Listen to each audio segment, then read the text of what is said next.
How is it appropriate for this government to put a minister in charge of the Ka Ora, Ka Ako free school lunch program, who described it as, quote, wasteful, quote, unaffordable, and, quote, marketing stunt, unquote, while in opposition without any evidence?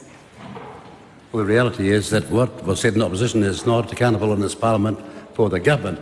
But it's understandable when you see that Treasury, a commission report when they were in government, made a report in July of last year talking about how the whole thing was a massive failure, and, worse than that, massive losses were occasioned by wasted food or food being sent home. It was meant to be food in schools, not food in homes. And this was careless spending which was never budgeted to go forward into the year we're talking about, and that's why Mr Seymour's having to handle this problem. Supplementary. How many schools and tamariki would be impacted by a 30 to 50% cut to the free school lunches?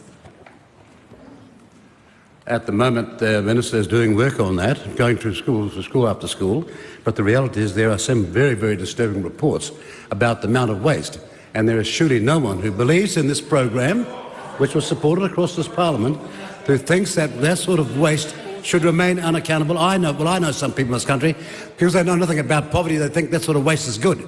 But out there in the real Maori world and Polynesian world, they want the food to be delivered to the school to be used by those children and not by everybody else who's not entitled to it. Supplementary. Which schools or kura have been consulted regarding potential cuts to the free lunches program? Well, the reality is the government has put its program out there. It's been gone public on it. It's working its way through it. But it is the result of a July 2023 evaluation that came from Treasury to that government, about which they did precisely nothing. Supplementary. Does he believe that hunger impacts a child's ability to learn? And if so, will he commit to preserving the school lunch program, given that poverty is not a choice for tamariki? The reality is that some people have a memory. They'll realise that for decades and decades and decades, free lunches have been available at school, made by the local community, usually by the senior, not being chauvinist here, but made by the senior girls. Could they be trusted? Many of us remember it, Maori Women's Welfare League, all involved. But we want to ensure that every cent we spend for the purpose gets to the purpose and does not amount to waste.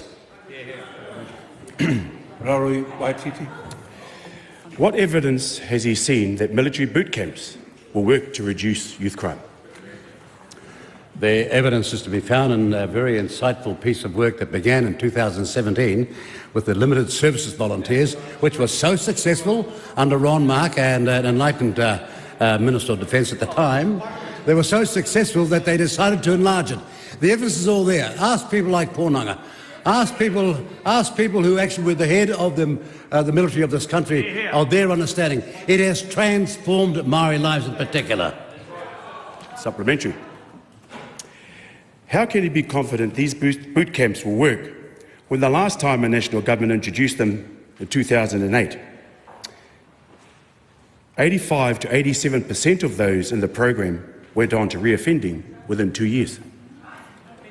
Well, obviously, the present government has learned from the past experience, learned from the mistakes, has got the record of the Limited Services Volunteer highly success story, and more importantly, in the Maori world, where so many people are so disconnected, this is one utility that will connect them to the rest of the country and make their lives real.